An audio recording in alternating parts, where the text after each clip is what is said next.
Sa aking pagtanda, unawain mo sana ako at pagpasensyahan. Kapag dala ng kalabuan ng mata, ay nakabasag ako ng pinggan. Kung nakatapon ng sabaw sa pagkainan, huwag mo sana akong kagagalitan. Parang dami ng isang matanda. Naawa ko sa sarili ko sa tuwing sinisigawan mo ako. Kapag mahina na ang tenga ko at hindi ko maintindihan ang sinasabi mo, huwag mo naman sana akong sabihang bingi. Pakiulit na lang ang sinabi mo, pakisulat mo na lang. Pasensya ka na, anak. Matanda na talaga ako.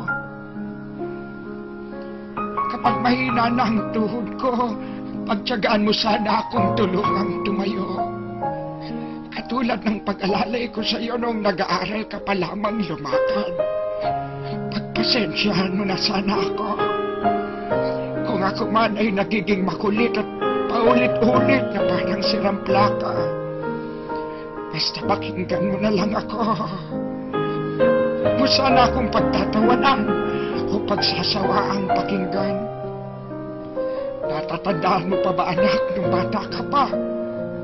Kapag gusto mo ng lobo, ay paulit-ulit mong sasabihin yon. Maghapon kang nangungulit hanggang hindi mo nakukuha ang gusto mo. Pinagtiyagahan ko ang kakulitan mo. Pagpasensyahan mo na rin sana ang aking amoy. Amoy matanda, amoy lupa. Huwag mo sana akong piliting maligo. Mahina na ang katawan ko.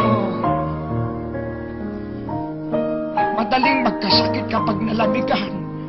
Kaya wag mo sana akong pandirihan. Natatandaan mo nung bata ka pa. Pinagtsatsagaan kitang habulin sa ilalim ng kama kapag ayaw mong maligo. Pagpasensyahan mo na sana kung madalas ako'y masungit. Lala na marahil ito ng katandaan. Pagtanda mo, maiintindihan mo rin ako. Kapag may konti kang panahon, magkwentuhan naman tayo.